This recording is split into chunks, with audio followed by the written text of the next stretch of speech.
What is up, YouTube? I am Nintendo Man 64, and I am bringing you another playthrough of another game.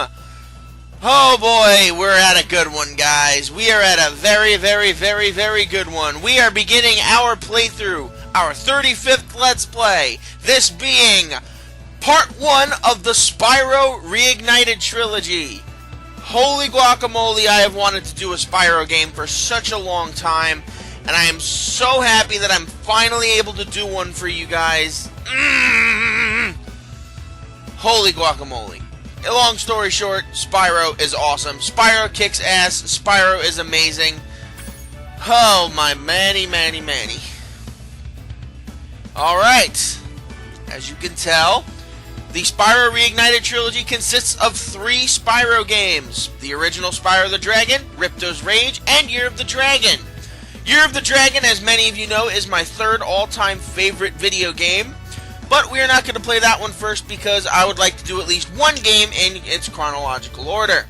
So we will be starting with the original Spyro the Dragon. You know, the old school one, the whole we get to beat up the Gnorcs and stuff. Not Ripto's Rage or Year of the Dragon, because those are both clearly sequels to one another.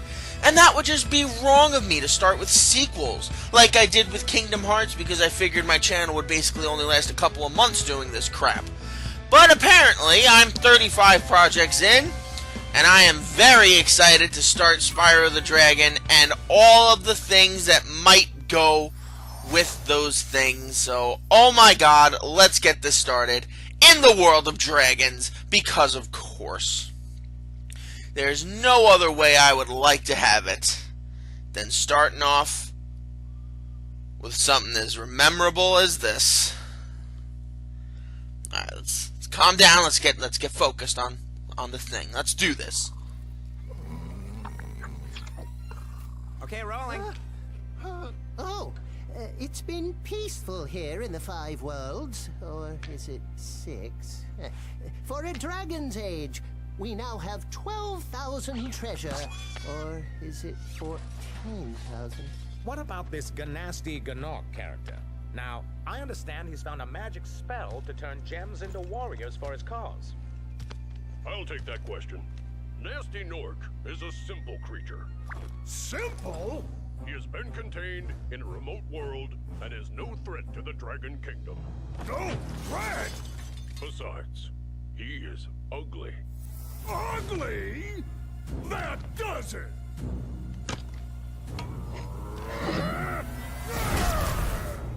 Huh? Looks like I've got some things to do. Not gonna lie, Nasty, you aren't really the most breathtaking looking villain out there. That's why you're called Gnasty Gnorc, and that's the way things go. Okay, controlling Spyro is pretty simple, as this is just a generic platformer. You can use the control sticks to move the camera, press the X button to jump, you can press the circle button to breathe fire, you can use the other control stick to move around, press the square button while you are running to charge, or moving to charge. You can press the X button twice to start gliding, and you can use the trigger buttons, the L and R buttons, to start rolling. But, considering the generic controls are pretty damn simple to grasp, I see no reason why we can't just complete the Artisan's World here. So, for every little dragon world you come across here, you will come across these dragon statues. Some of which that will give you good information, others that won't.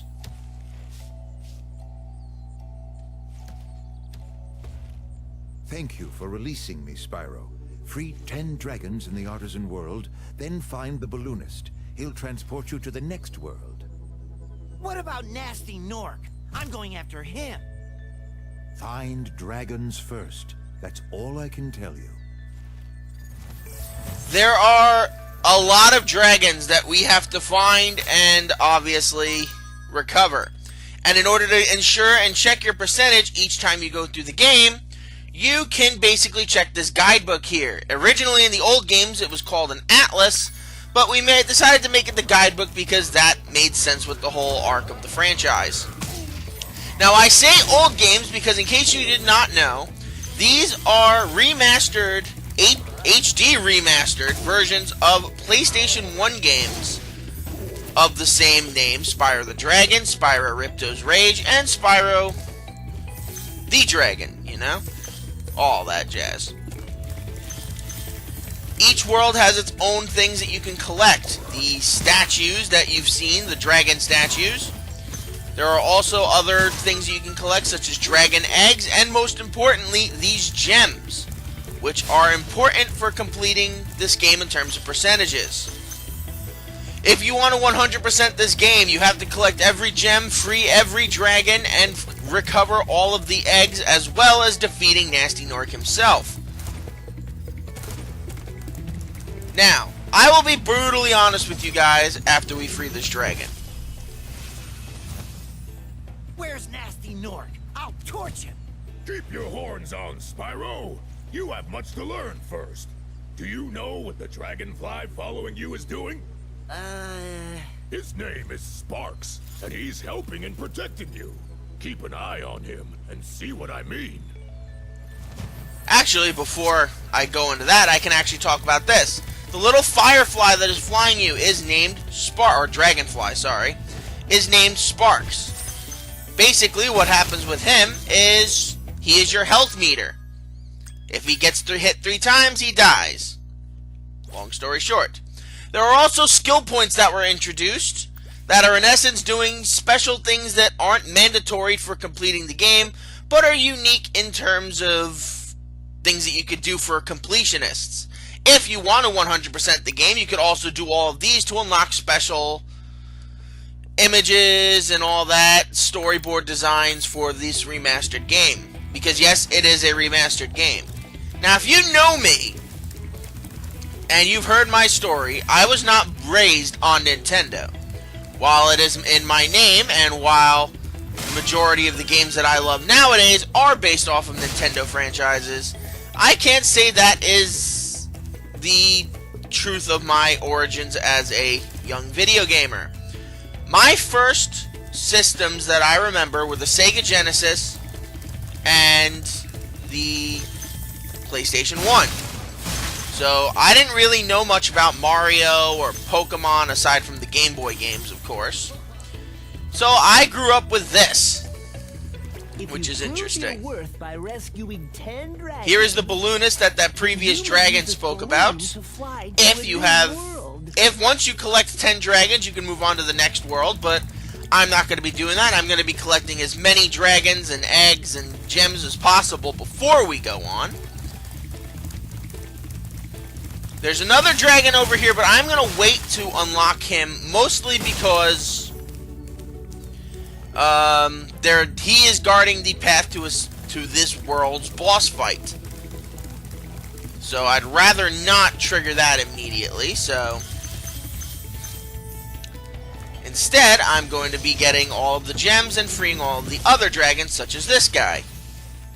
Hey, Spyro, press the jump button twice to glide. And don't be afraid. Afraid? Of what? Falling from high mountain peaks? Plummeting into prehistoric glaciers? Oh, that. Oh, I grew up with this game. This is what I grew up with. I grew up with Spyro the Dragon, Crash Bandicoot, stuff like that. I didn't start playing, regularly playing Mario and other Nintendo games until I was about 11 or 12. Pokemon was an exception to the rule because I always had a Game Boy. But Mario, Zelda, all that, those really were introduced in my preteen years, really. And this was my childhood. I know it's cheesy, and you know it's like, oh, well, everyone says this was part of their childhood. No, I grew up with Spyro. In fact, though I may love the Mario series, and Super Mario 64 is one of my favorite games of all time, my favorite platforming series of all time is, you guessed it, Spyro. Which is actually a funny thing, because up until this remastered collection came out, I had not played Ripto's Rage.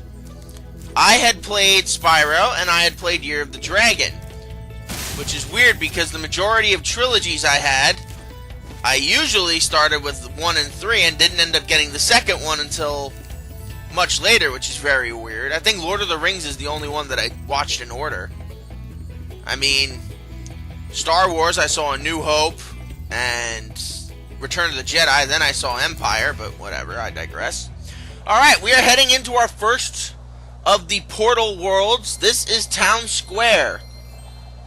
It's sort of based off of a, you know, like a medieval, not a medieval Spain, but sort of like based off of Spain. I don't know why, but that's what it is. There's a lot of bulls running around and matadors, and you get the drill. Now, in order to replenish your health, you have to basically just burn chickens. These chickens are actually butterflies in disguise that Sparks uses to heal himself. Now, if you get hit 3 times, Sparks will fade, and then if you get hit 1 last time, Sparks will die. Which sucks, but, what are you gonna do? Now, you cannot burn through these treasure chests, you have to charge through them. Gliding to that area with the bulls. You the right stick, But get a good look. you basically figured that out on your own. Now, didn't you?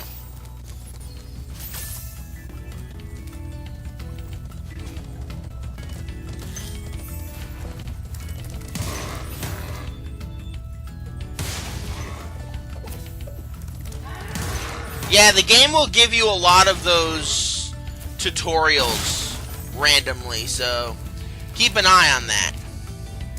Now, every time you pass one of those ferries, they will save your game, since this game does have the autosave feature. In case you didn't really figure that out already, since I sort of showed that it does in the opening credits for the game, but whatever. Whatever, you guys are all good like that. But yes, I grew up with this game more often than I did with Mario. So, I know Spyro the Dragon and Year of the Dragon almost more than I know, like, a game like Mario 64 or what have you. Granted, not as well as I know Kingdom Hearts, but I digress. Spyro cannot swim, in case you did not know. At least just in this game he can't, so all of the water in this game is basically very toxic and it kills you. Why does this dragon have a cake? That's my question. There are a couple of things about this game that don't make sense. Like, why was the dragon holding a cake? And no, this wasn't in the original game. That was in the... That was just in the original... I mean, that was just a new original thing that they put in for this one. I don't know. But yes, I do have Spyro the Dragon, and I do have Year of the Dragon in their original PlayStation forms. The reason why I haven't played those is because, as you guys know from my Rugrats Let's Play, I do not have any ability to play them with saves because I only have a PlayStation 2, and as we all know, the PlayStation 2 does not save PlayStation 1 games.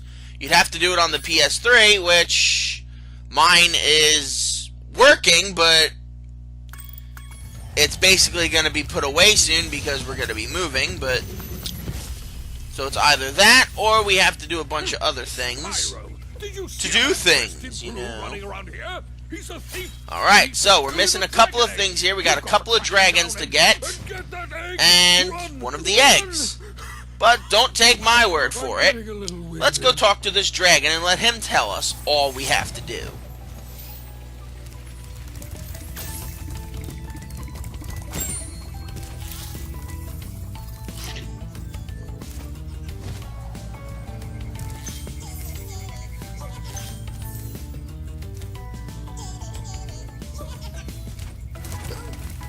Why did he have a meat cleaver? You know what? It's better not to ask these kinds of questions, so... Or at least I'm going to try not to. Alright, if you want to get to the thief that's carrying the dragon egg, you have to basically glide over to this platform. And there he is. It might be slightly racist what he's wearing, but it's not the end of the world. Oh, I missed. Shit. I missed. Alright, back to work. The only issue with this game is that only in certain levels do they give you shortcuts to get back to areas that you've already been to. This is not one of those worlds. Especially since you don't necessarily have to collect all of the dragon eggs to... Okay. You don't have to collect all of the dragon eggs to proceed throughout the game. You only have to get a certain amount of both the eggs and the dragons to continue. I'm going to do my best to do 100% on this game, but I cannot guarantee that I will. Mostly because of my horrible platforming skills in both Rugrats and Super Mario 64. Which you guys are so fully aware of. Gotcha! Nice. It's good when you can predict their movements like that. Alright, so we got the egg. There are a couple of treasures that we missed. Make sure we collect them, because I believe there are 200 gems in total in this level. And as you remember in the book, in the beginning of the series, the beginning of this episode, there are 12,000 gems in total for us to collect. So this game's going to keep us pretty occupied for a little while, which is good. I need some things to occupy me because I'm willing to bet that at the point that this Let's Play is out, I'm either just getting ready to move, have moved, or I'm in the process of playing through Kingdom Hearts 3 for the 99th time.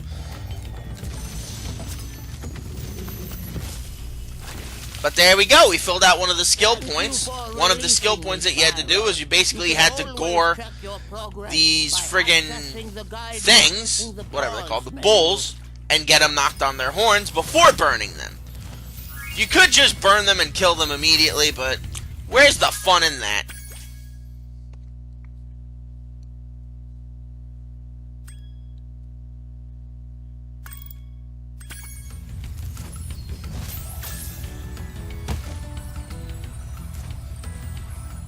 These dragons are so full of useful information, aren't they?